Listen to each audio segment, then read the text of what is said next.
Good evening, good evening, good evening, party people. It is Friday night with a little echo going on in our stage room, but we here, we rocking and popping. It's Sip and Chat Friday with Relationship Flow, Doc and Mary May with our Darrell. It's a lot.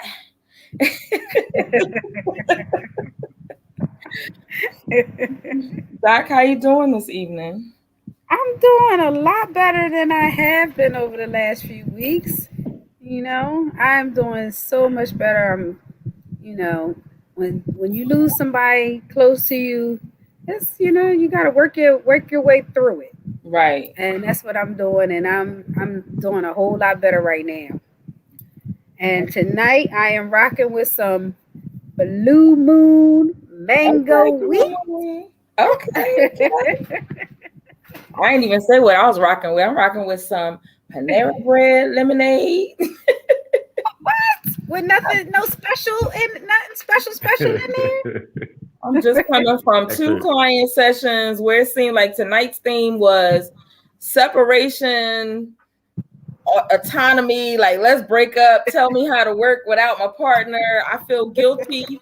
This might actually fall into our conversation. I feel guilty leaving my partner because they never left. They never lived on their own. So how can they live on their own without me? Okay. It's an addiction. That'll keep you stuck in some mess. Keep you stuck, yeah, in some mess. So, Darrell or Daryl, how you doing this week? I am well. Thank you for having me.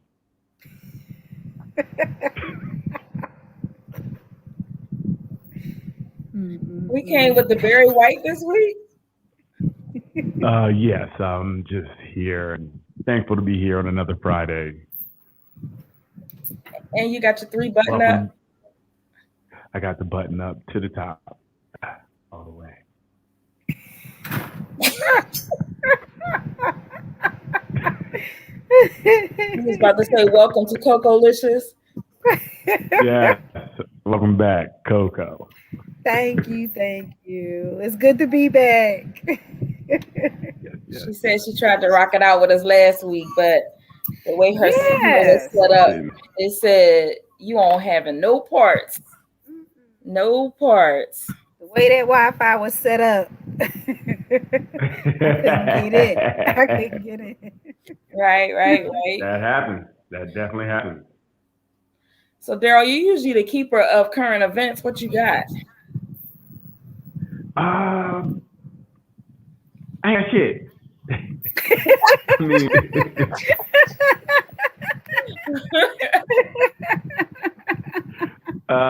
it's been it's right now. It's like the same type of things going on. We have the Olympics. We have Simone Biles stepping out. They for more for mental health reasons, from my understanding. She didn't feel like she was competing for herself. She was trying to do it for others.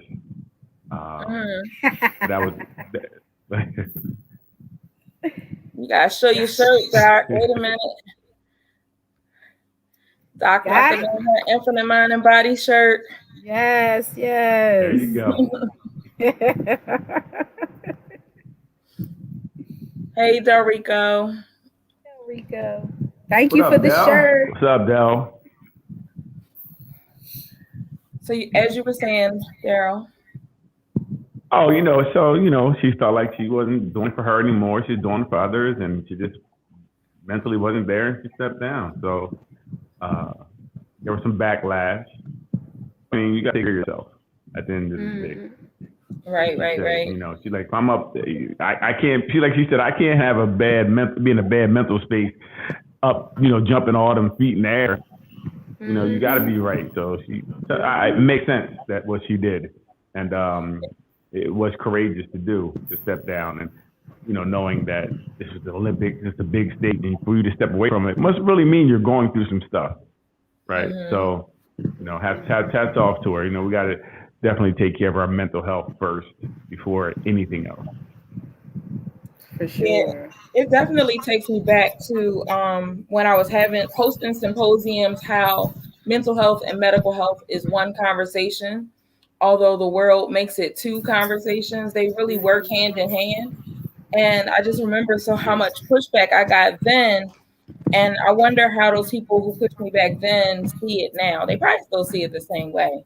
But I remember having those conversations and trying to educate how the manifestation of your medical usually comes from, you okay over there with your pink chair? Usually comes from a manifestation of something, like anxiety, overthinking, like all of those other symptoms that we experience. So, and Del Rico is agreeing with you, Daryl, saying you got to be right to do those triple flips upside down. Like, yeah, she does some very high levels, stunts that they say can't nobody else do. So it's like you got to have your mind right to be able to perform in that way.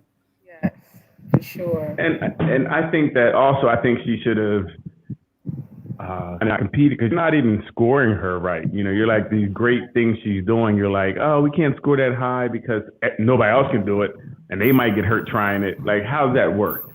So even the greatness she's doing, they're trying to, diminish light on it by not even scoring it correctly. So it's a lot of reasons, a lot of stress, a lot of things. I think she was like, I'm not doing this. And it's just like the fact of how they look at brown bodies as being currency for entertainment versus the fact that it does have an impact on, the performance. Like, we're more than just a body or of a source for entertainment. Like, we have to do something. So, and what I like about it, she's not really beholden to anybody. She performing, for herself as a for Team USA. But she's like, I don't need to do this.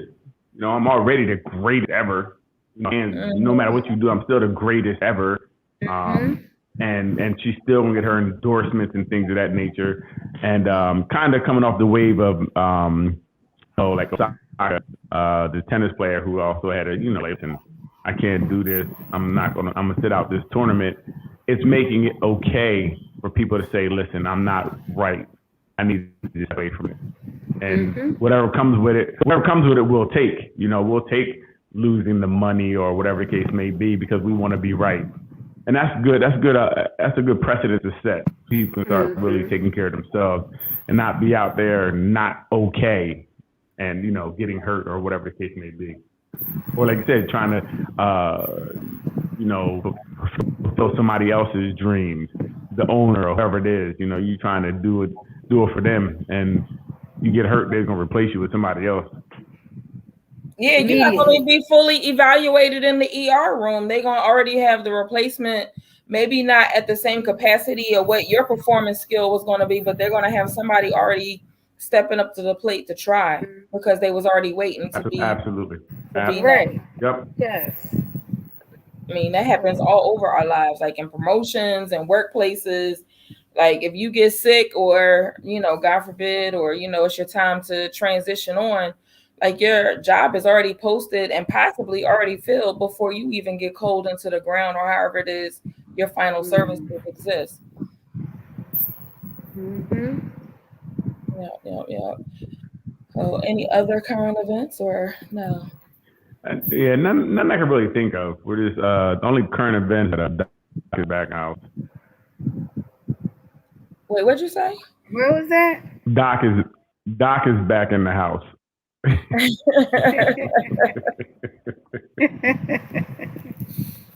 Yes, I'm back. There we go.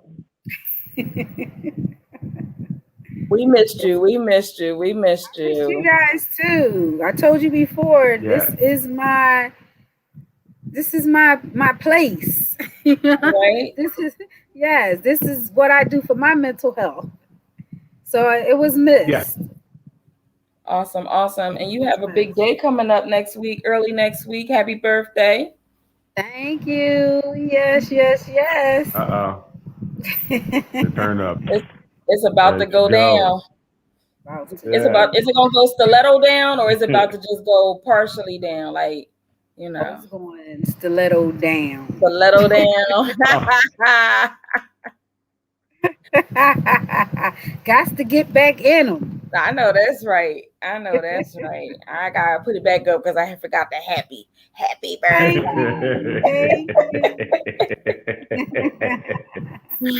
Yes. Well, since I know your background, my favorite holiday. Listen, it's mine too. It's definitely mine too. I usually try to celebrate from a whole month. So usually after Thanksgiving, because that's how my family would do it. After Thanksgiving, all the way to like a couple days before Christmas, I would just rock it all the way out. So that's my plan. Good. I support that 1,000,000%. Right.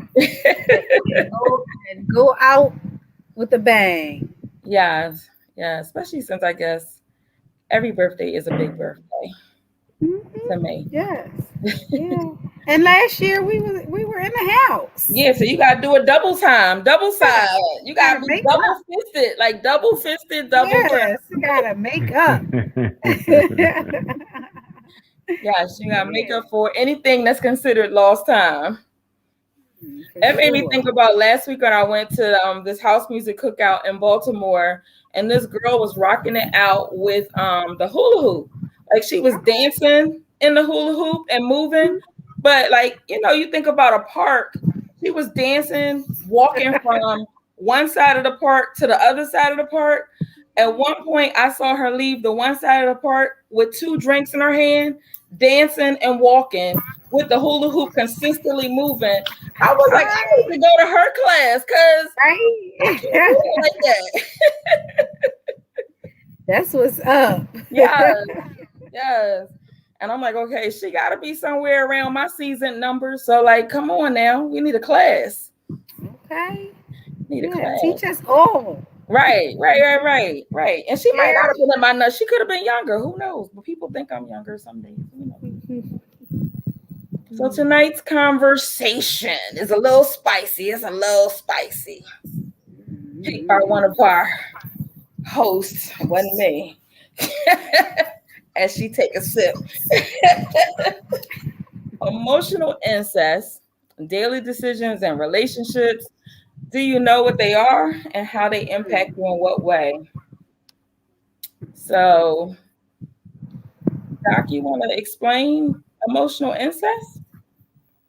In simple terms, it's when a parent depends on their child for their emotional support. I mean, that's like the gist of it. But it really, I think, because you know, most people would say, well, that's enmeshment, but I think it's a little deeper than enmeshment, which is why they gave it another term. Correct. What's enmeshment? That's one of these little fancy therapy terms that they have going on.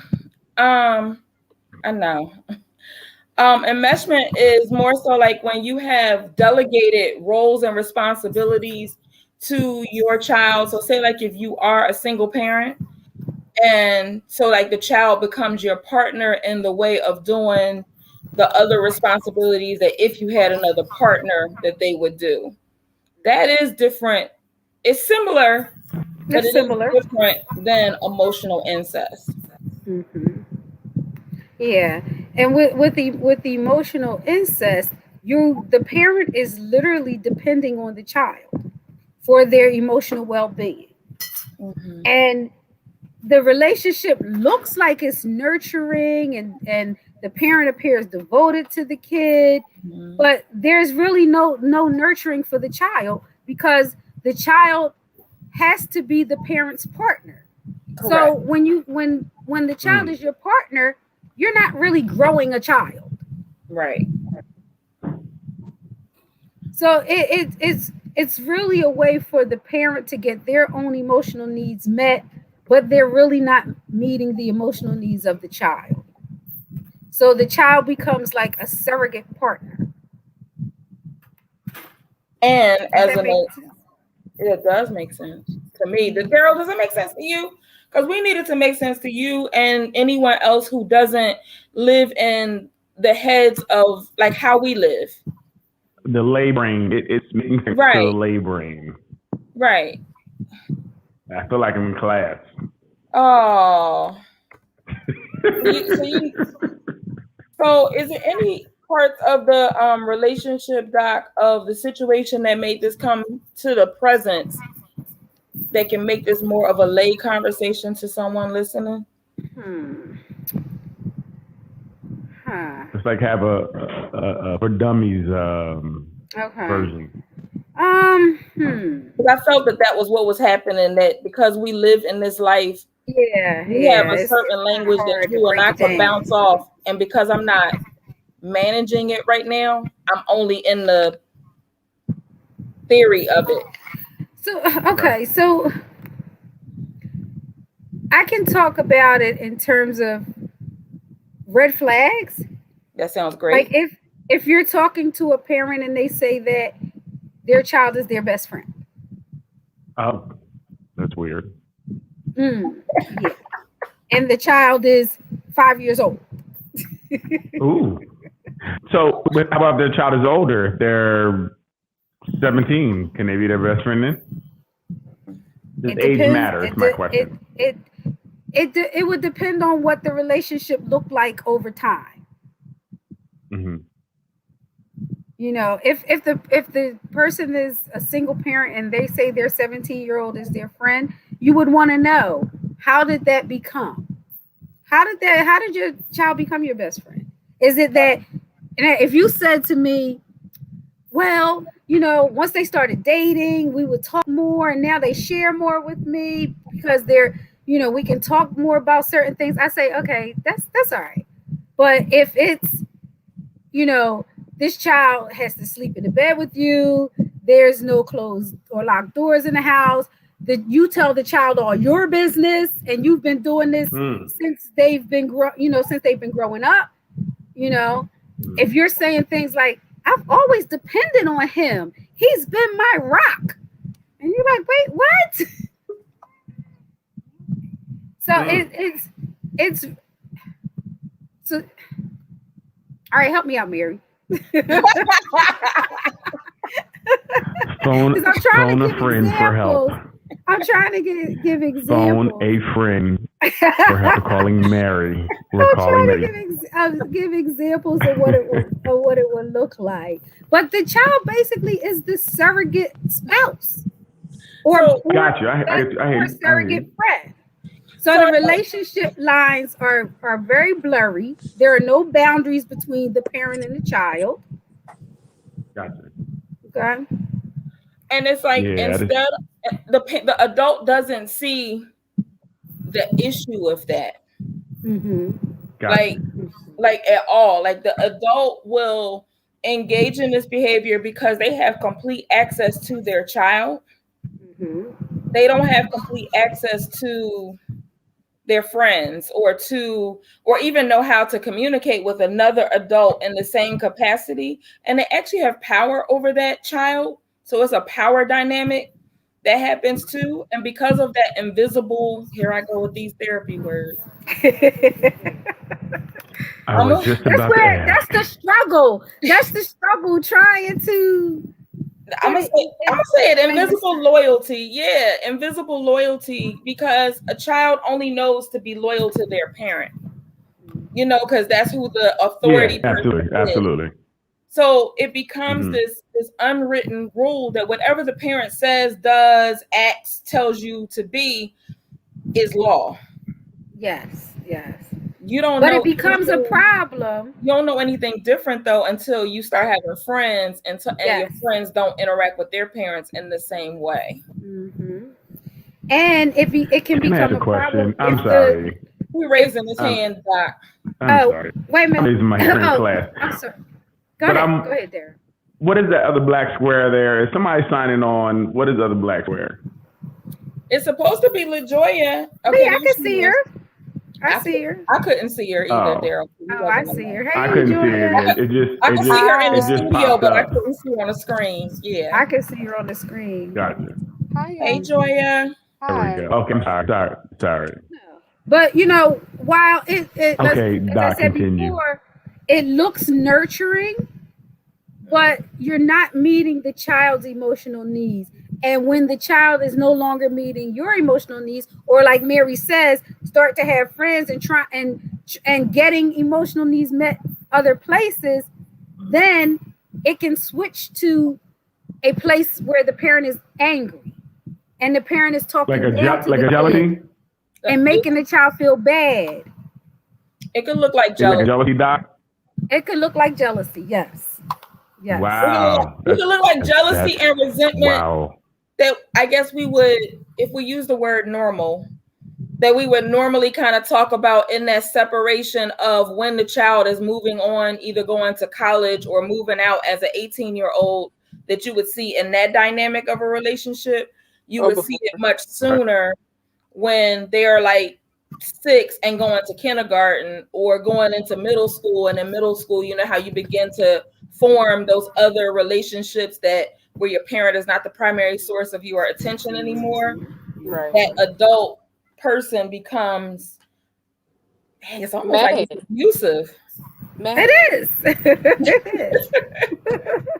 It's a form of abuse because that control is being lost. Possessive. It's very possessive. And you're not grooming the child for independence like you normally, like you would in a normal parent-child relationship. Mm-hmm. So can we talk about like where does this come from? Where does this stem from? Some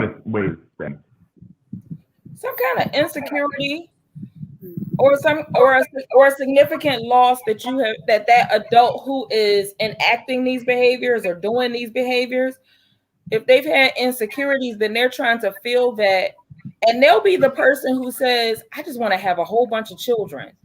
And they love the child as long as the child is loving them back, they want them to is giving them and doing what they want them to do. But as soon as that child develops their own personality and wants to live their life separate from the parent, it becomes a problem. Major issue. Mm-hmm. Mm-hmm. And it can also stem from personality stuff as well. A narcissistic personality definitely could exhibit those kinds of behaviors as well. Well, couldn't it come from like the parent having opportunities and not taking those opportunities? So as they have children and the children branch out on the opportunities that they have, like that they've always lived through their child or children. And then when the child decides to hop on the opportunity, it becomes like a struggle. Could it come from that as well? So I got lost in there.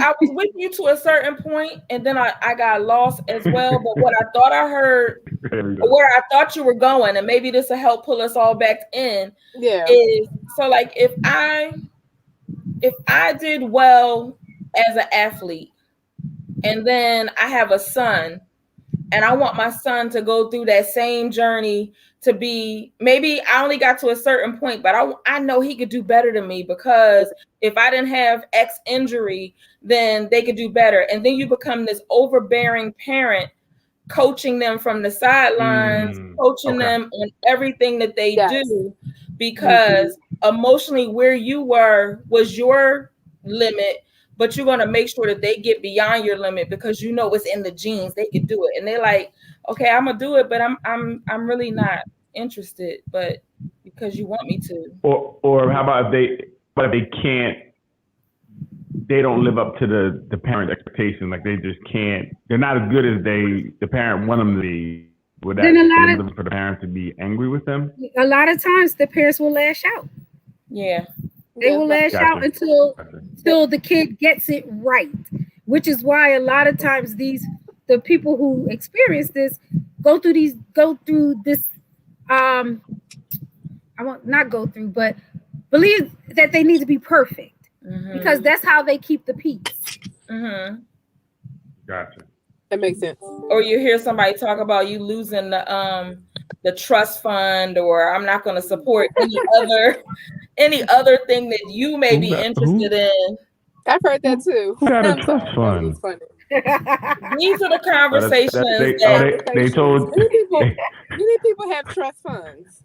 Who you talking to losing the trust I'm trying to fund? say that every person is I might lose dinner. I might lose dinner. Oh, but not trust fund. But it become really deep for some people. I might lose trust, or I might not be able to have fun. I ain't losing the trust fund.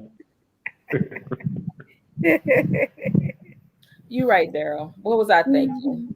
I was trying to stick with the layman type, examples of what comes into these type of conversations, so we can keep it jiggy for you. But okay, so then I'm not going to pay for your college if you don't go to my college, or sucks. Gotcha. I mean, Gotcha.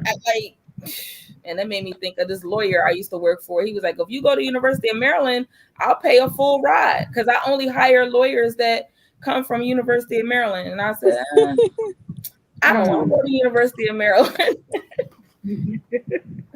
But anyway, yeah, so like those will be some of those power struggles that happen when you either realize it or don't realize that you are living the legacy for someone else. That sucks. And you try to break that curse or that relationship, and it's really challenging to break, because you feel like you're abandoning ship, you're abandoning what the family, dare I say, legacy. Daryl, come face now, what legacy are we talking about? I mean, but it's true. A lot of times they feel guilty. Gotcha. Mm-hmm. And it's not all internal, because they're made to feel that way. Right. Correct. Like, you're abandoning me. I can't do this or that for myself, and you're not here for me. Mm-hmm. And every time you get ready to go somewhere or do something with a friend, they're falling down, and they need you to go to the store, and they need you to drive me do to the this. hospital. I'm sick. They will create a scenario to just get your attention that is opposite. So like if you have married and this was your relationship between you and your mother, then your mother is going to do this power struggle, dramatic situation because, you give her more attention to your wife. Oh no, I need to go to the hospital. I have an emergency. I have something that's going to interrupt that connection that you're now forming with your wife. Like, I was happy at the wedding, but don't get this twisted. I was the first lady. I'm still number one. I'm still number one. Still number one. Is say mostly a single parent type thing, or can it happen with a in a dual parent? It can happen with two parents. Yeah, I've seen both. And that's when you see, I don't want to call it secret, but you see that separate relationship between that one parent and that one child. Where that parent is telling that child, even if there's more kids in the house, you're my favorite. You're the best.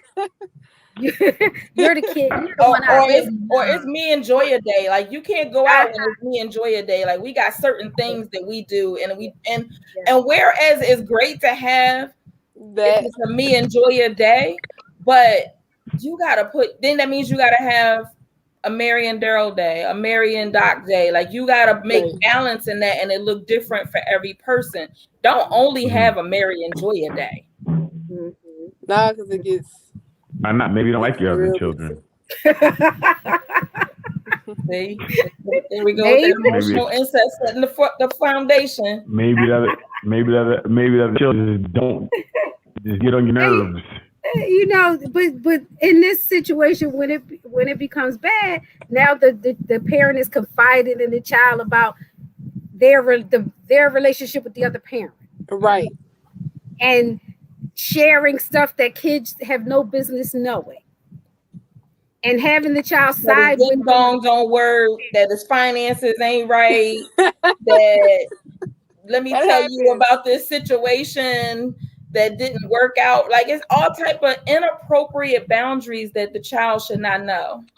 Yes. Amen. And even, I've heard situations where the one parent stops sleeping with the spouse and sleeping with the kid. And not it's nothing necessarily sexual. sexually, but just Yeah, in the not same sexual. bed. Yeah. Just in just Abandon the marital room. yes. Yes. Yeah.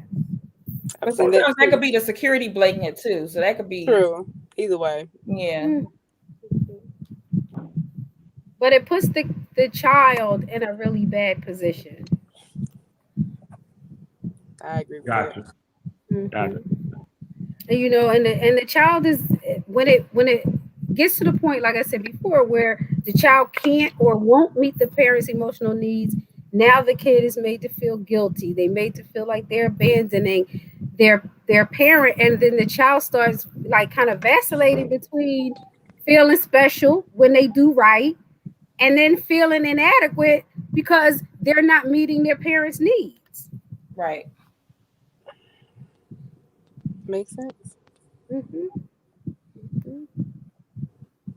Very interesting. Yeah.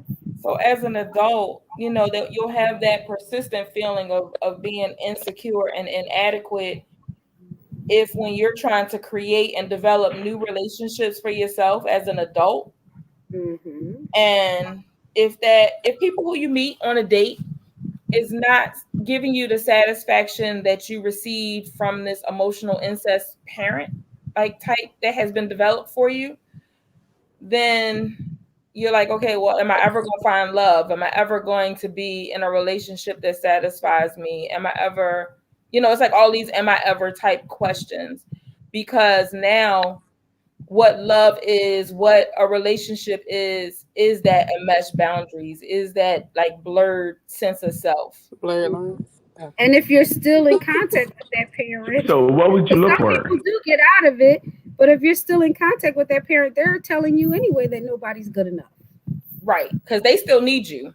They can't lose you at the best self that they had you at. Go ahead, Darrell. I would say, what would a relationship? What would a relationship, or what would they look for in another person, like they were getting from their parent? Like, what would it look like? What would somebody tell them all their business, or a lot of attention? Like, what would it look like? I think because usually that kind of person is a people pleaser, that it would look like, a bunch of praise. They would be drawn to that, even though it would be hard for them to trust other people. They would be drawn to that kind of relationship where someone is praising them and telling them how good they are, but they also are subjected to subjected to the same type of relationship they had with their parent, where it's that up and down. Mm-hmm. Where I love you and you're the one when you're doing well, but if you don't do what I want, I'm gonna treat you like crap, and they're gonna feel like that's okay because this is what they know. Right. I've seen that too. Yeah. And it's like they have to they have to abandon that whole thought process and feel comfortable with doing that they're not they don't have to feel shame about it, they don't have to feel guilt, but it's very, very difficult, and unfortunately sometimes it doesn't exist until said parent maybe transitions.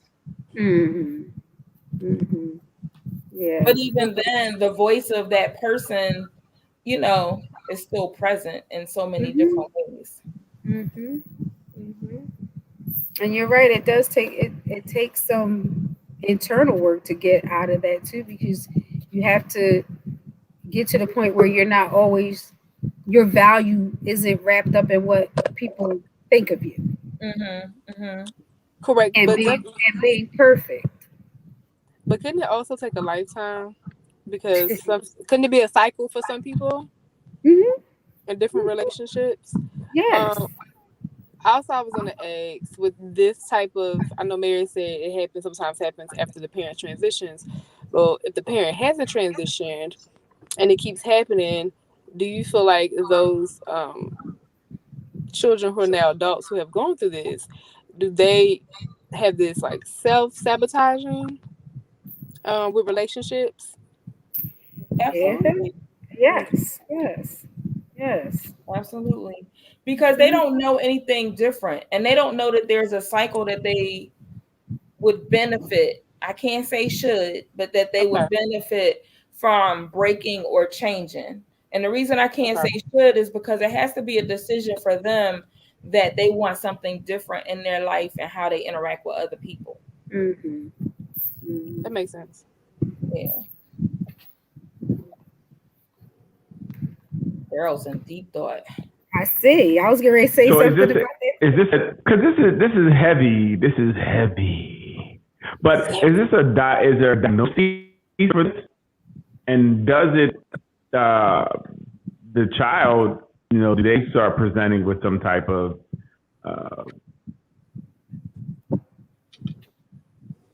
issues that may need to be worked out as far as therapy or counseling?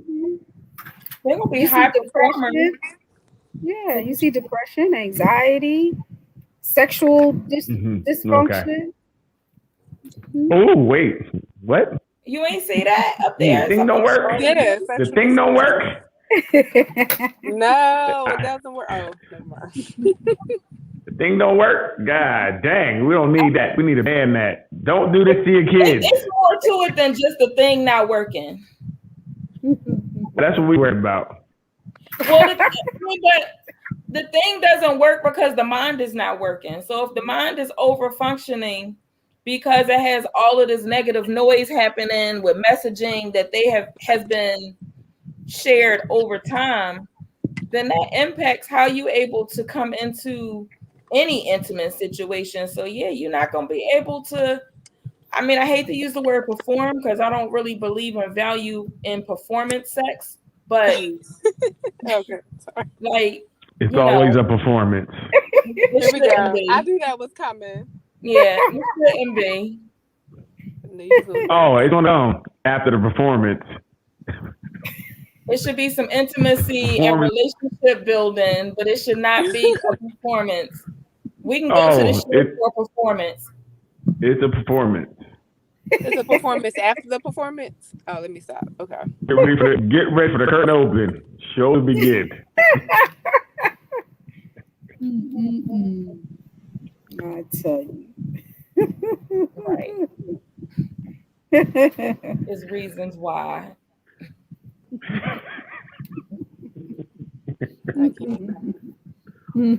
Reasons why. Reasons why. Yes. So, what are the questions you got, Daryl? Very interesting. No, I'm thinking about it. I'm just kind of getting up to this, and I'm trying to think about if I remember seeing anyone like this growing up. I can't really think of anybody offhand or any situations where I saw. Oh, maybe some of my clients. I've seen something like that where I'm sure you have. The parent weighs on the kid way too heavily, like they're almost their boyfriend or girlfriend. Like it's weird. Yeah, it's a relationship like where the lines kind of blurred. Like, oh, these lines are kind of. This is not a. Again, we're going to throw around the word normal, quote unquote. What I would think a normal, parent-child relationship look like. So, okay, now I think about it. Yes, I've seen some things like that. Mm-hmm. And it's usually any. So now that. Go ahead. No, go ahead, Daryl. I'm saying now that relationship that can now affect that child can have choosing school due to the relationship from the parent, correct? Say that again. What issues would the child exhibit in like school? You have a 5 or 6-year-old who's having a parent that's this way. They act out a certain way, or could it be a lot of different ways that? Yeah, it could be different ways. That's if the kid is even in school. The kid might be homeschooled. Right. To be home with the parent all day. Right. Seriously. No, I see that. Okay, got you. Yeah, but it could also be the people pleasing characteristic that you see in the school, that every adult that they come in contact with, that adult has to like me. Like I have to do whatever it is for that adult to like me. So my teacher, I have to be the favorite. So therefore, I need to learn what it is that she or he likes so that I could become their favorite and be like the teacher's pet on purpose and in intention. Wow. So your child could actually be put at risk or put in these situations because they're trying to plead. Wow. Yep. Wow, which you could be right under a pedophile's nose. Right. Yep. Right. And it might not be any sexual, type things happening in your home situation. At home. Absolutely. But you end up opening up yourself or opening up the child to situations outside of the home. Correct. Gotcha. Because they've already been groomed for being a people pleaser. Yep. Okay. Wow. And in that sense, the child is not protected. Right. Not protected. Right. Correct. And usually, and I know you've seen this, Daryl, where you notice that the family is a really closed system. Like, now, what is a closed system, Doc? You can't just throw closed system out there and think that everybody in America know what a closed system is. Correct. Okay, everyone pay attention. We're about to break it down in layman's terms. Is this whatever goes on in this house stays in this house? Oh, don't tell nobody nothing. Don't let nobody in. Yeah. Don't give don't give information. Yes. Don't tell our business. Yes. If somebody asks you something. Yes. And even when agencies are involved, like child protection, it's still very evident.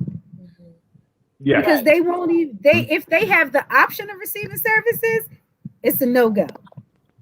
And if they don't have the option, then the service providers will get as little information as possible. Yeah. And they have to be, if they're a skilled person, the observations give you all the information that you need for documenting.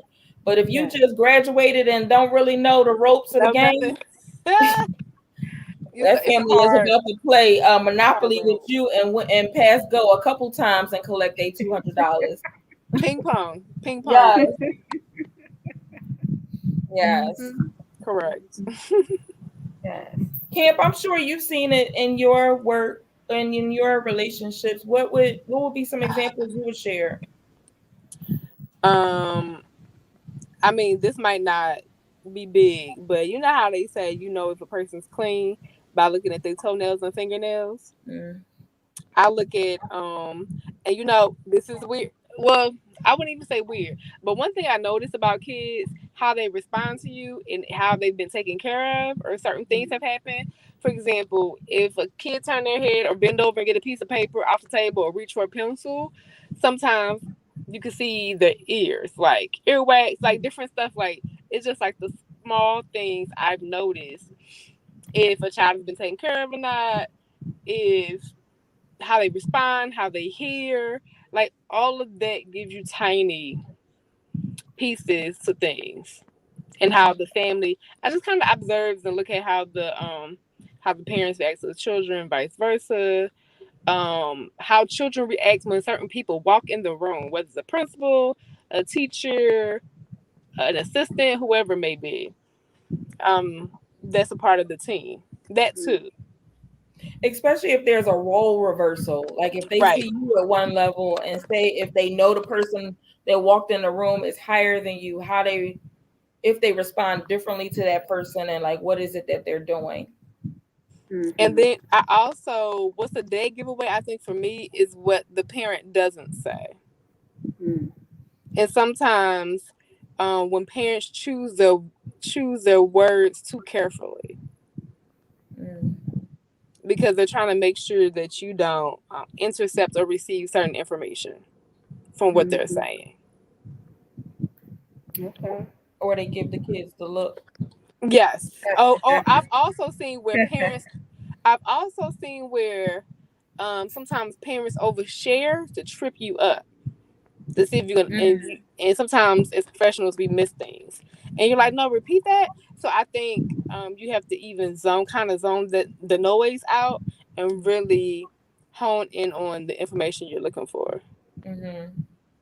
Because 90% of communication is nonverbal. So I look at how they sit, if their hands are up like this, if they cross their arms, if they're messing with their hair. I mean, all this takes play into getting the information you need, or just trying to work with the families and students alike. What is Daryl about to say? I don't know. I was just wondering where we're at. I know we change topics. I didn't know. There wasn't a change of topics. You just always have a comment when I say something, and you try to take it out of context. No, I answered my question very clearly about how do I interest information when it comes to working with families. So if that's not clear, I don't know what else is.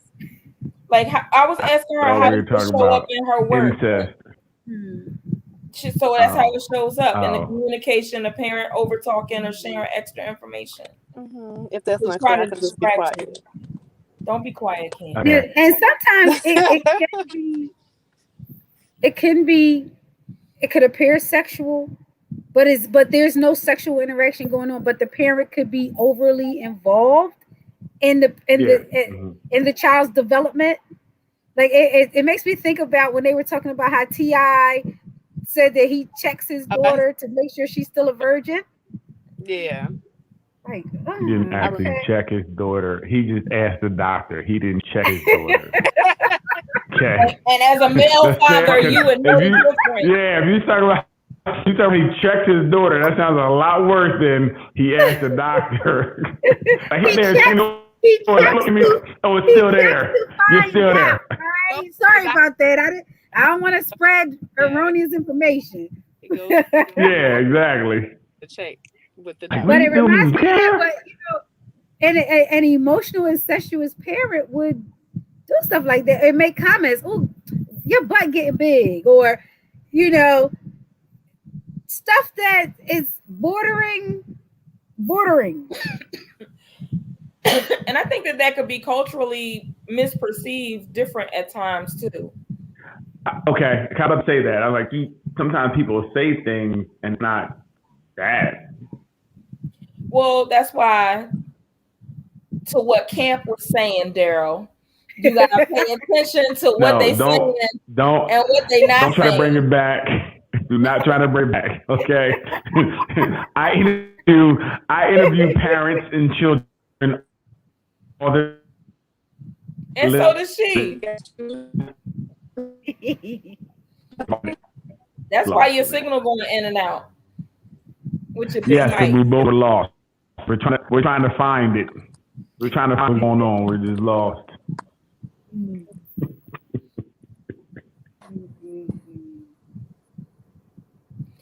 So how can we help the people out? Okay.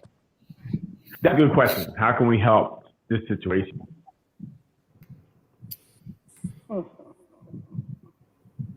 I don't know. How you helping your people? That's what you was hoping for, huh? Yeah, right. I was hoping that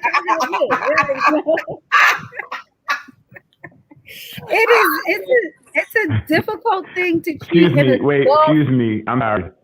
Ruth, don't worry about my mic and my performance, okay? I'm just saying. You're right, Ruth. It's connected to the performance problems. It needs some consultation or something going on.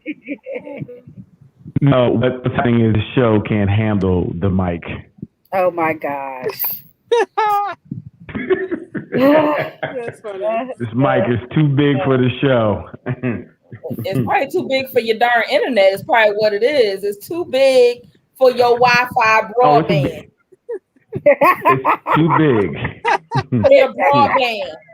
It can't fit most broadband. Okay, I'm just letting you know. And then the laugh on top of it. I would be like, date is over. I was like, okay, I get you, help you, put you in this wheelchair to get you to your car.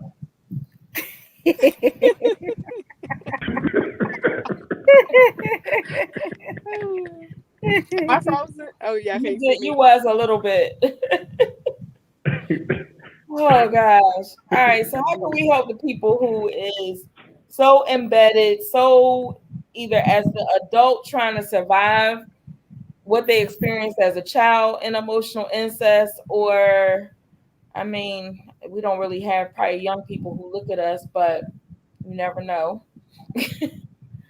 Like how Individual therapy. right.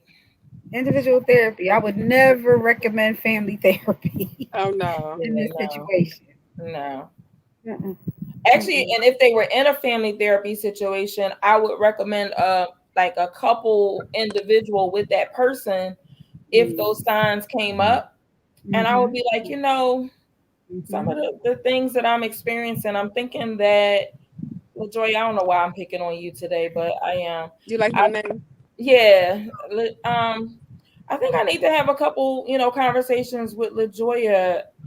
Doc, are you okay with that? Like, and I would have to ask the parent who is appearing to be the one that is demonstrating this emotional incest if they're okay with me speaking with the Mm-hmm. child, because if I don't have a buy-in in the Yes. relationship with Yes. them, then they're going to sabotage it, and they may say yes, and then by the time that appointment comes they're going to cancel it, or it's going to be something to sabotage it Mm-hmm. because they see Mm-hmm. it as a way that that person's going to get a voice Yes. If you somewhere. become an enemy, Yes. you become an enemy of the parent, you become an enemy of the family.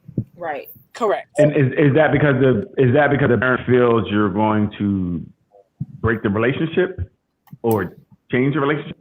Yeah, Or because change you're their messing with their mindset. security. Like you was their security blanket at one Blanket. point, and then now you creating some security. So you, as the therapist, you might not want to say in the next appointment. You might let them both come in and ask the parent. I might say, Doc, can I meet with Joya first before we start our session? And Right. watch how uncomfortable she gets. She might knock on the door. She might listen at the door. Like you Yeah. might be all Yeah. type of stuff that's happening at that time that you ask that question. I Because just remembered God. we gotta get to and the this is dentist. in-person session, so it's even more difficult to do this type of shenanigan on telehealth. Right. Gotcha. Because you can't see who's behind the camera talking about. You Right. better tell you Yeah. They can get all those 90% nonverbals behind the camera. right, right, So I mean, in individual therapy, you're helping them learn how to set boundaries, healthy boundaries. They know. Yeah, healthy boundaries, Gotcha. and helping them let go of this idea that I have to be perfect, because that's going to help them in all relationships. Gotcha. Um, mhm. And it's that whole idea of being special, which the parent makes them tries to make them feel when they're doing well. mm-hmm. Mhm. And they might Mm. have told them that after the therapy session you're gonna get ice cream. So Yeah. if you come in, or they're gonna get to go to their favorite restaurant. So if you come and say, "Oh, can I meet with you separately?" The child is on defense just like the parent is on defense, because they still Yeah. trying to get that ice cream or special Hmm. meal or toy at the close of this conversation. Do again? I don't know. I don't know if this even makes sense, but are a lot of these people single and not looking to get in other relationships outside of this? Is like the child relationship the main relationship, so they don't really have time for a relationship, or no? I don't know. I It's a don't know mixed the bag. statistics on that. Yeah. Yeah. Yeah. Okay. Okay. Okay. I, I don't know the statistics on it either, so let me be clear with that. But I would say in my contact with this element in therapy, it's been a mixed bag.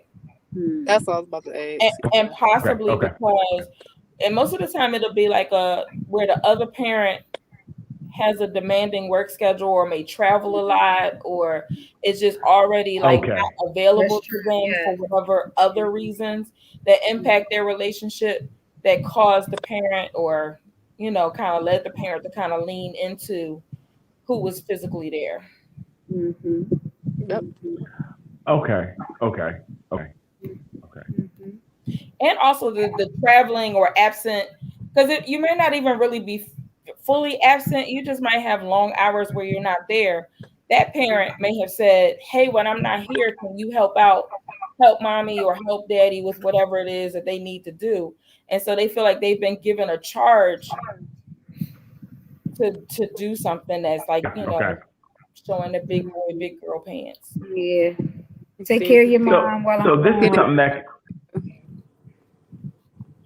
that kind of happened, like not something that you had to, have experience in your childhood. It could be you're in a relationship and, like you said, the one person starts traveling and you start leaning on that kid too much, and then it turns into this.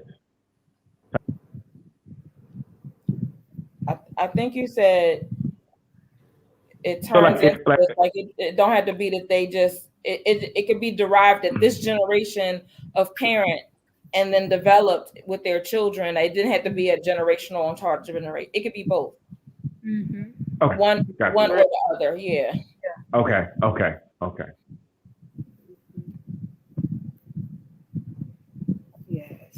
Yes. So now, go ahead, Daryl. I'm sorry. What is it called again? Incestual. Emotional incest. So it could happen in other type of relationships. Could it happen boyfriend girlfriend or whatever?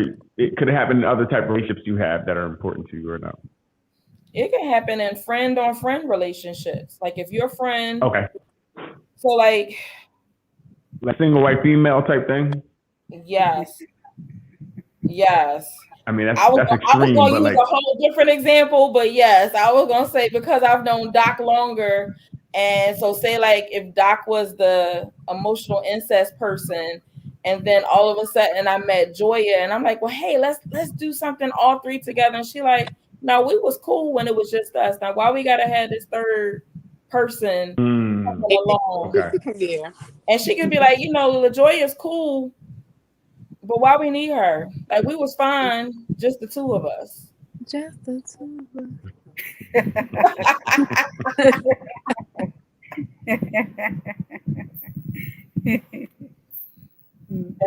So it can happen friend on friend.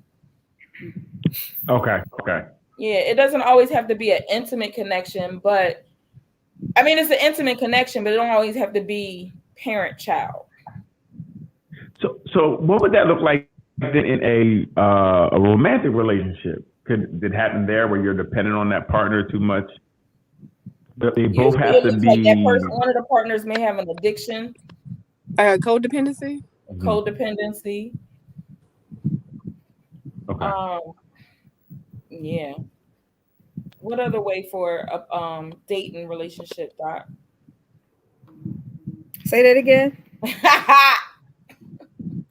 For a dating relationship, how else can emotional? How does someone that's been through emotional incest, what that looks like? Mm-hmm. Or how do they do it in their dating time? I think we talked about that. This is the kind of person this is the kind of person that wants to please their partner. They don't have any healthy boundaries. It could be low-key stalking too. Mm-hmm. Yes, it could show up like that. That if the partner starts to, if the relationship starts to, go away and then it turns to partner. Yes, if the partner starts to look like they're trying to get away. Mm-hmm. But it sounds like a great relationship if it's going well. If someone is being there for you, it sounds like a great relationship. It could become contaminated, because if you can't breathe, right? The problem. Exert some individuality. Right. Oh, like going with your friends or going. Oh, so those type of things would be the issue because they would have a problem with that. Go with your family. They won't. Got you. Okay. Got you. Okay, I see the problem with it. Yeah, when you want to bring other people into the system, then it becomes a problem. Or if you want to leave the system, Daryl, you remember what the system is, right? or if you appear to be abandoning the system, The system. it's going to be a problem. So I guess no threesomes in that no threesomes in that system. Nah, that's not happening. No. Yeah, that's not happening. She may not work out then. I hope you would know long before you ask for a threesome. Yeah, because then you might become in the chop up. You might be in Alexa might be telling somebody where the body parts is at. Okay.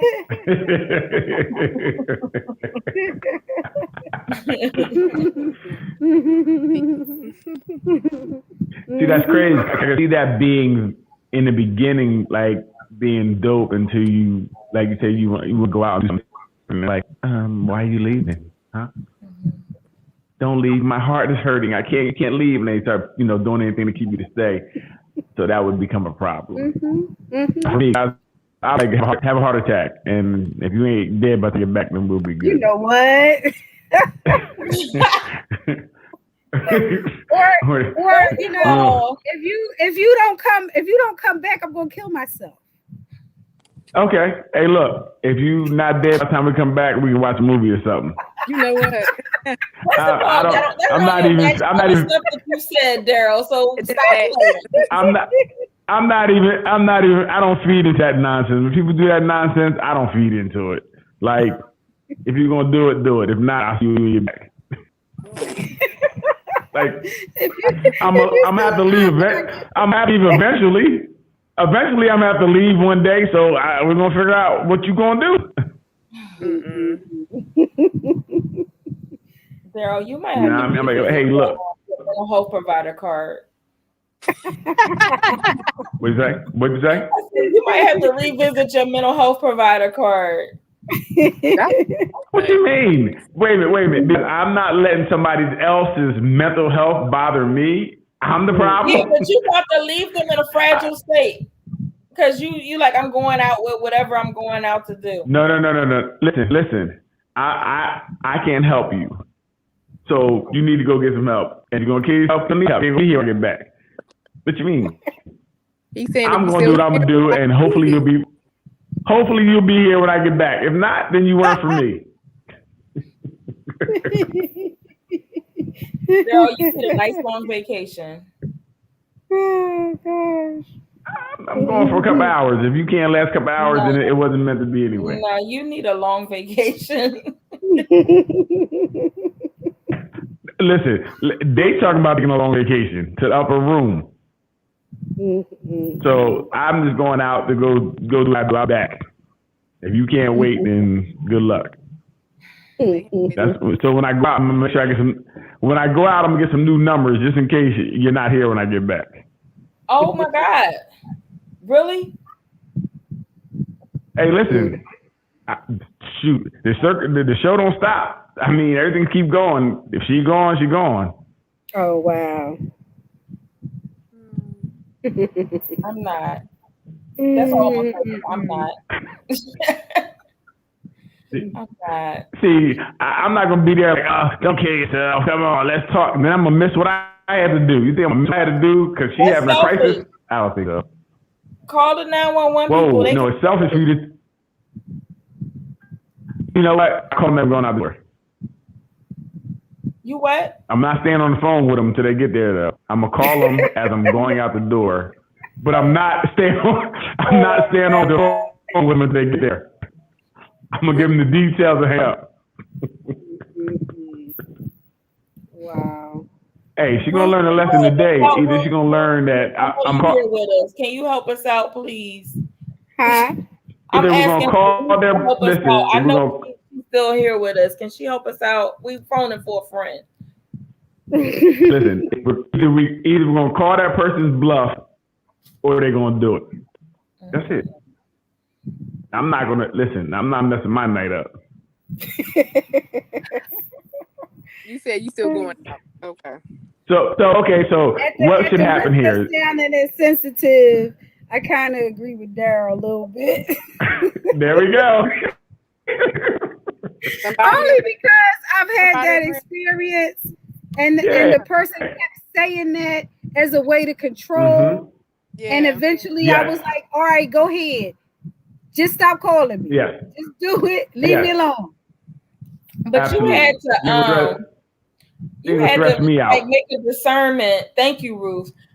You had to make a discernment in regards to it being him exercising or her exercising a level of control. Yeah, because they had said it a couple times. Right.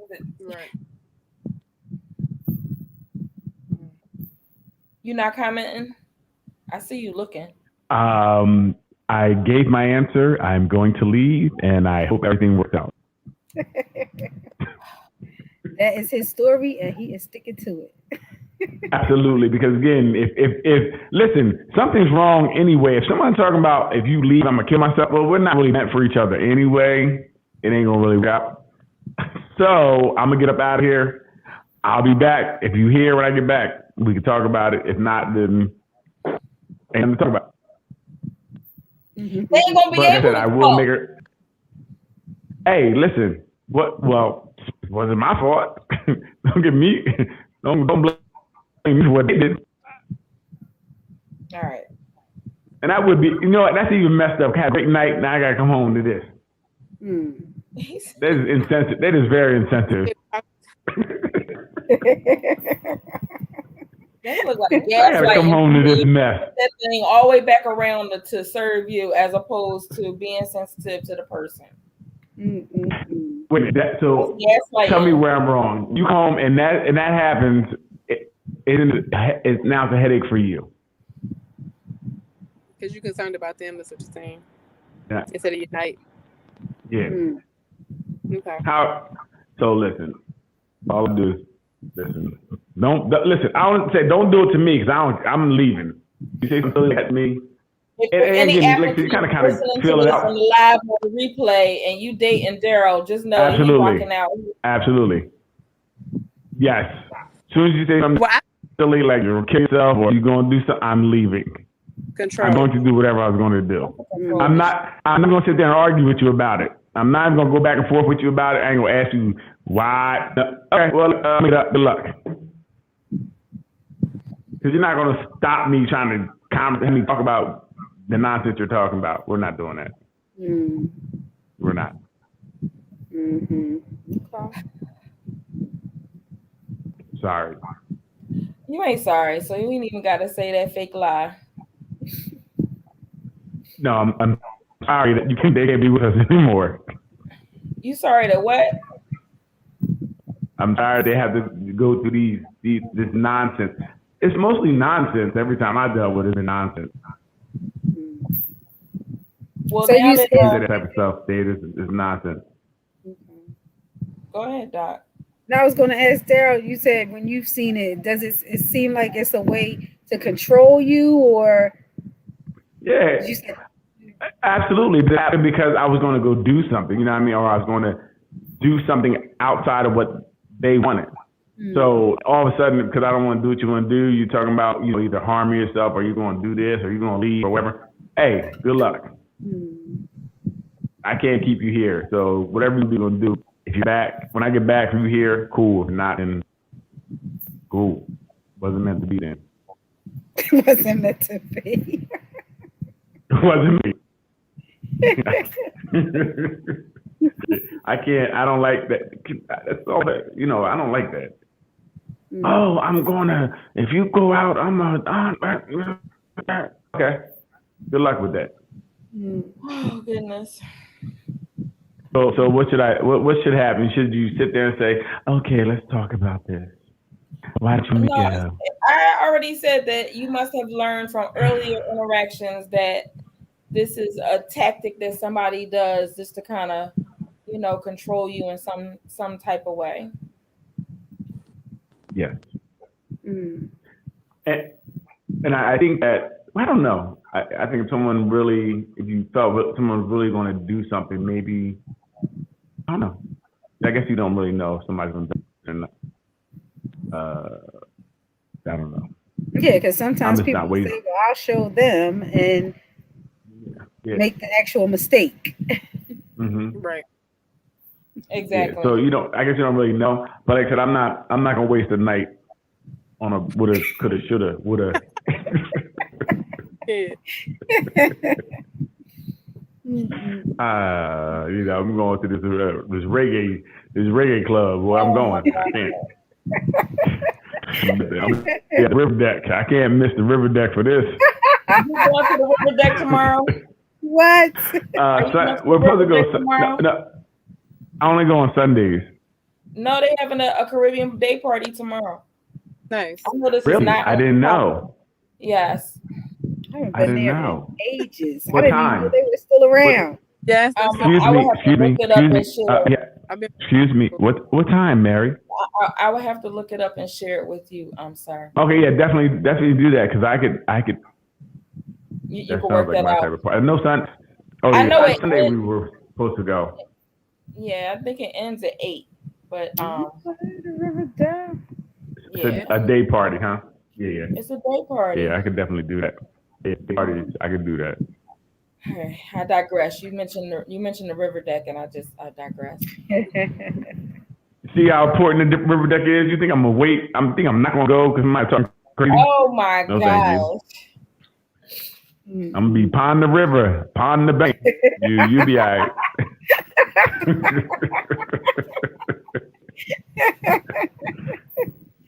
Buddy. You will be okay.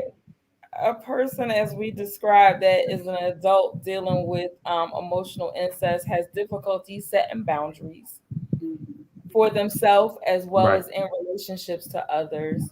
Um, they don't have appropriate boundaries with children if they have children.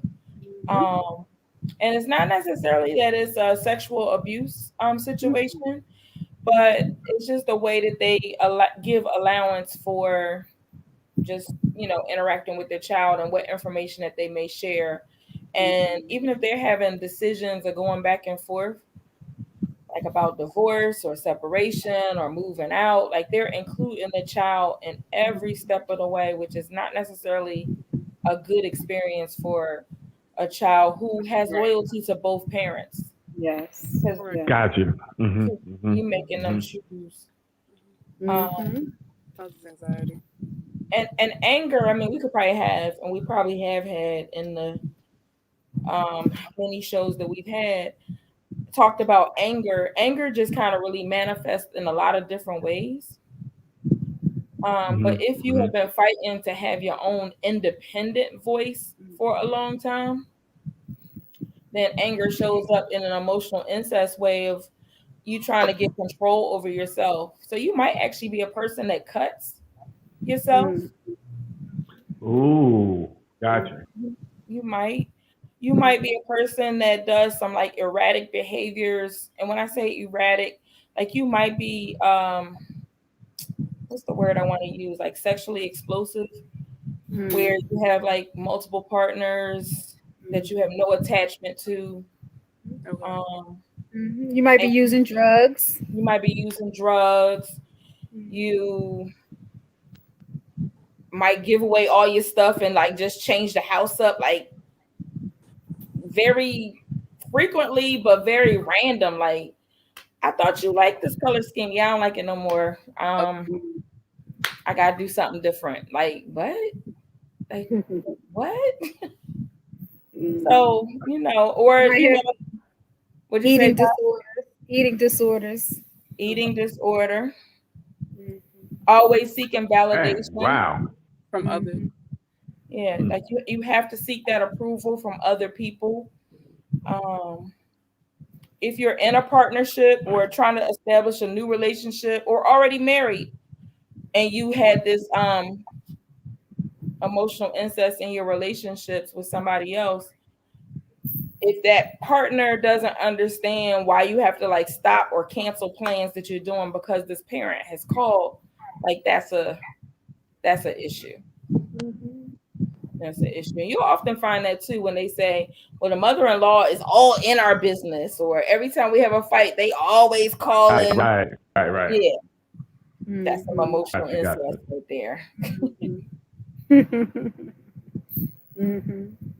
So So therapy is definitely a tool. Mm-hmm. But Mm-hmm. therapy can also be the thing that once the person realizes that therapy is helping you, they'd be like, "Oh Yeah. yeah, you don't need to go to therapy no more." They Yeah. want to, they would, Yes. and it's tough if they're usually an adult. They can shut it down, and now the kid Mm-hmm. doesn't reap the benefits anymore. Yes. Right. Yes. Wow. Yes. Because If treatment is started, it is often interrupted. yeah, Mm-hmm. Gotcha. Once they see it working and the kid changing. yeah. I mean, it's just like any of these power and control type relationships, domestic violence, sexual assault. Like they exert their power where they can, and if they see that they're losing their sense of influence and control over you, then they be like, "Oh yeah, That's, that's a wrap. that's a wrap. Got to see Wow. what's new in your life." So then it's so difficult for these people to get help. It If can that's be. okay. I I mean, mean, like if if they they make their start seeing, decision. I'm sorry. Say that again. no, but say because if they start seeing that this therapy is actually working, which means it's breaking that bond, then they stop it 9 times out of 10, right? Correct. Because they losing Okay. their control, or they're losing how they Absolutely. Their benefited you. influence. Yeah. Yeah. So and they need to keep their influence over you because there's a secondary gain for them. Yep. So then, like, how do these people get help truly? Then, I guess if you really want help, but then, as a counselor, therapist, um, you kind of know this is going to happen. Do you prepare for that? Like, do you prepare for like when they start seeing this work and they're going to try to pull back? Are there strategies you can use to keep them involved? I can tell you what I do. I usually prepare them for that moment before it happens. Like, Okay, really getting that commitment of consent from them and letting them know that there's going to be some times throughout this process that is going to be really uncomfortable and difficult for you, and you're going to hear outside noise that's going to be supporting it being difficult and the reasons why you need to change and not continue to do the wellness part of your journey. And so because of that, um that they'll end up co-signing you not going. gotcha. And so it's like in trying to give them that and their consent to really thoroughly step in and step up to do the work, I just try to let them know that it might be times that I'm gonna be a person that is of resource, friend, positive for you. It's gonna be times that you hate me because of how I'm pushing you to like really think individually for yourself. And then it's gonna be times that you like Gotcha. gonna need that extra support, and you have to trust your decision in all of those things, like unapologetically. But it's not gonna be an easy journey.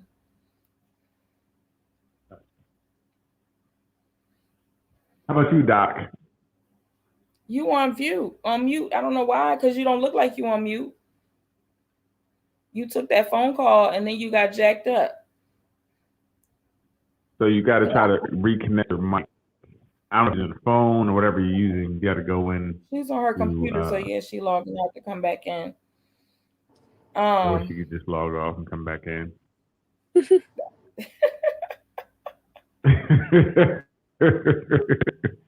I just think it's important to like in these like in most situations. I hear you now. Okay, good. I think in these situations you have to it's when therapy gets hard. But if it's not hard and you're not really doing real work, like you have to really just be in partnership with who you've chosen to be your therapist and know that the process is going to be beneficial in some way. But Hmm. I'll let Doc now that we Gotcha. can hear her say what her thought is. What? I didn't hear the Return question. to Coco Licious. No, I but you were doing did. something else. Like, what is it that you do to You were help keep the not people paying it. engaged? Like You when it gets you difficult. were not Daryl. paying attention. You were not listening. I saw you on the phone. I saw you. No, what I asked was, so learning about, these people are in therapy that usually when it gets to the point where it's working and it's breaking that bond, and it's kind of separating, the child and their relationship, a lot of times the parent will withdraw from therapy. Now, knowing this going in, is there anything you can do to kind of help that so they can stay in and get the help they need? Because Mary kind of explained kind of some things she does to kind of keep them involved because they know this is going to happen. Do you do anything or have any strategies to keep people from leaving? To keep the parent from pulling the child out? Or even because they know, stop it because they know it's working, but it's working basically breaking that bond or that relationship up. Hey, I think that in any therapeutic relationship, you have to form that bond up front. So you form that bond where they're trusting you and they are believing that you're really trying to help them and that you're on their side. So I think that that's for me, that's the big thing, setting it up and letting them know up front, this is going to get hard. And there's going to come a point where, and you explain to them based on their specific situation, but that there's going to come a point where it looks this way, but this is really what's happening. And then reiterating when you get to that point. I talked about this in the beginning. So here we are. So it looks like this, but this is really what's happening. This is going to help both of you. And hopefully by the time you get there, you have already worked with the parent to the point where the parent knows that it is best that them and their child have been individuated from this relationship. And that you build security in different ways. Yes.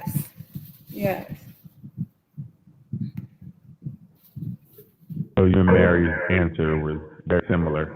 Oh, okay. Good. Yeah, because I don't think that most parents set out to do this. I think that they really think that they're being a devoted, loving parent and don't realize that they're making their child meet their emotional needs.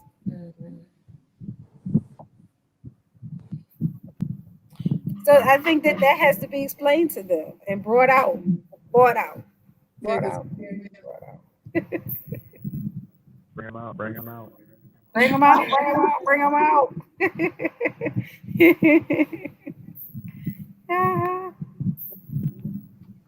So any other questions and thoughts? What in the world is happening, Daryl? I was trying to camp. Well, she's frozen on mine. She's frozen. She's frozen on mine too. I thought she was looking at something, and I'm like, "What is she looking at?" But it's frozen.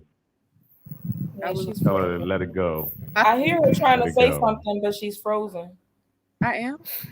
You are.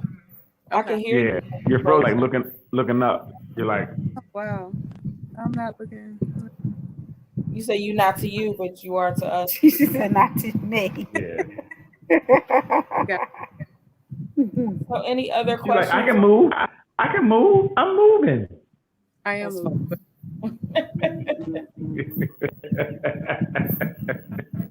Any other thoughts and questions? Nah, not that I can think of. Like I said, I wasn't really ready for this. It wasn't as deep as you thought, Daryl. It wasn't what? I said it wasn't as deep as you thought it would be. No, it just was heavy. Wasn't as fun. It was more real. It was real talk. Session, a real session. It was like the one we did on stalking, which is real heavy. That was. Yeah.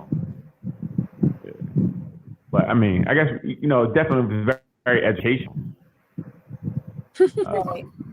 Oh, she's not frozen no more. That's good. No. Doc, did you have any other questions? Kind of scary. I wish you would turn it. I wish you would turn a light on. It's kind of scary. I watch too many scary movies. Like something going to jump out from Don't behind do her, that. right? You see it rise up from Like behind camp, look out! It's behind you. Like just listen. Don't watch scary movies. I'm telling you shouldn't watch them. They're terrible. I gotta sleep with all the lights on. First, the black square. Yeah, right. I'm like, what? What is that? You like, who is that? Something pop up. I need to know. So, Dr. Where you at now? Camp? I'm sorry. Camp. Where you at? Yeah. She's still here. Where you at, Camp? Are you frozen again? I'm She's still frozen in the weirdest position. Pennsylvania? Yes. I'll be here for a couple more weeks. You tired of us in Pennsylvania? It's okay. Traffic sucks. Mm-hmm. That's because it's construction everywhere. But it's construction of houses, the streets. It's not enough highways. It's too many. Like it's everywhere. Even the back ways and the ducky spots be tight. Right. Ruth says you keep the holes. Yeah. Everybody ready for everything to get shut down again? Everybody ready to get what? What? Yeah. For everything to get shut down again. Oh, yeah. Yeah, maybe. I'm all right. Grand opening, grand closing. They said,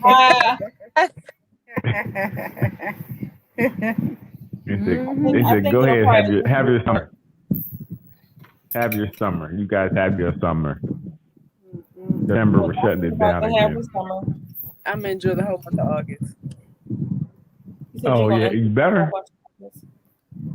You better. You might not be out till next July. Oh my God! Don't say that. So. Don't say that. That's not gonna work. I'm gonna have to find me a job in Barbados. Right? I heard it travels to Barbados too. That's okay. I could go into the beach every day and cleanse my body, so I'll be all right. Listen, you ain't lied. Right near the beach. I live better over there. Anywhere near the beach. Right. And that's that real blue water. It's not. Yeah, it's real blue. You can see right through it. Yeah. You know about it, right? I don't get. Yes, I don't get the sharks are real. Oh my God. Really though?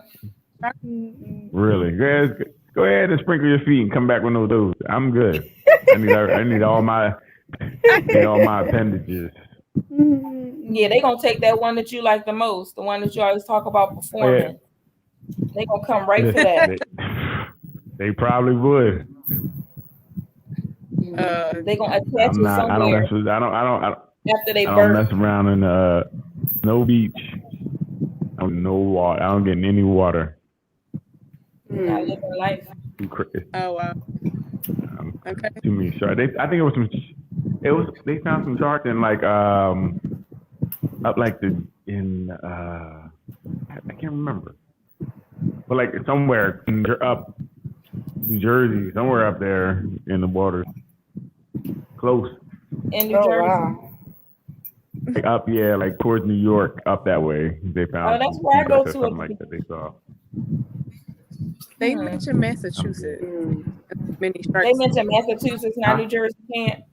Yeah, Camp, you be the one with all the news facts. If they mentioned Massachusetts and the shark sightings, and they have lessened people in certain beaches have lessened them to like not be in the water but just enjoy the beach. Yeah. Because sharks are coming for limbs. So I mean, they be coming for what? Limbs. Oh, yeah, that's a limb. Because a couple of, And the bad part, they don't like the taste usually of humans, so they bite you.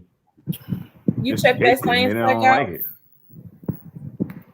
You check that science back out. But the reason why more sharks will grab to the beaches is because the fish they like to eat or in certain beaches, so that attracts them to certain beaches. The fish. They go where the food is at. Well, it depends. So it depends. Usually, it's an older shark that you come closer to the beach because they can't catch food out in the out in the ocean. So usually, older sharks will be closer. So they'll come in closer, and that's when they'll catch a little boy or a man or somebody out there and take a leg off. I can't believe we talk about that sharks. leg. I can't either. Like, how did we get here? Because I mentioned Barbados. Like, really? Yeah. It's like in that nice clear water. Oh my god. And the fact that he not getting in it. Shark. Sharks is I don't play. Wow. Sharks on what? Sharks don't do what? Yeah, we don't play those games. No. I'm gonna let you finish with your shark story. Oh. And so I guess I don't know. Is there anything else? I just wanted to share one thing. Okay. I just wanted to share that, it's been some time that we started last August during the height of the pandemic. You talking about how it's closing down again soon and get ready. What'd you say, August to when? The next July. August? He said August to yeah, the whole winter. August to we'll say like May, June, spring. Good evening, Tanya. We start at 8:00, right? Because they're all Tanya. Tanya. Evening over, Tanya. Evening over. It's 9:30. Okay. You should have said it. All right. Good night. You should have said good night. It's over. Oh, God. Good evening, good evening. No, good night. She said she on CP time.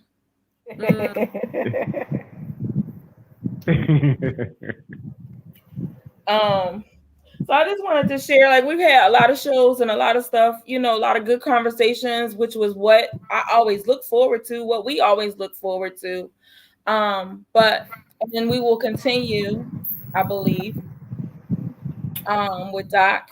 I am stepping away though for a few months, so the conversations will continue without me. But I will be here in spirit and in love and in vibrations and all of that goodness.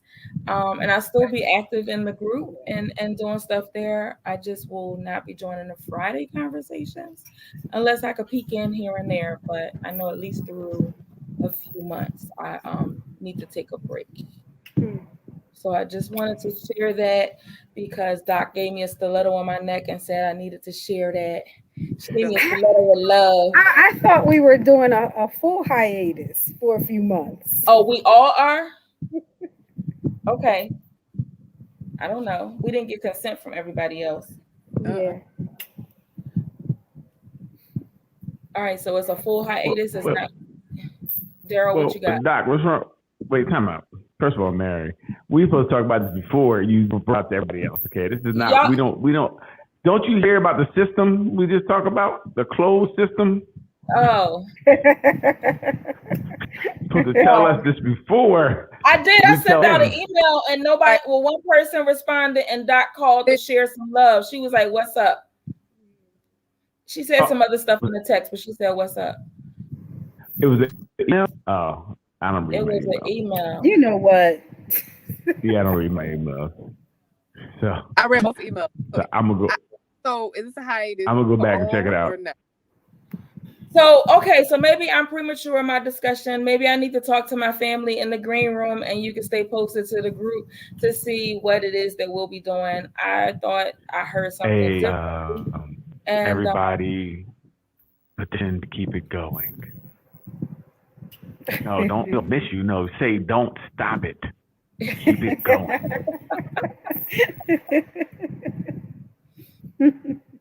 And Daryl to check his emails. Energy going. Yes, Daryl, check your email. I will. You know how many? I got like. No, I don't care. It's only one that says simple unchecked chat. Emails. It's only one that says simple chat. And I just look for the one that says with the link in it too. So that means you skipped over one and went to the one that said it had no link in it. There ain't no link in it. I remember there was one with no link in it. I'm like, I don't know why it's here, but I went right to the next one. I read that. These people need their Friday fix. Well, let's discuss. We got to talk about. We got to find out what's going on. Let's discuss. I guess we gotta have a Friday potluck meeting. Oh, okay, Dag. It's votes coming in from the people who've been with us every week, or mostly every week. That's right. Everybody, if you're against the hiatus, please let us know.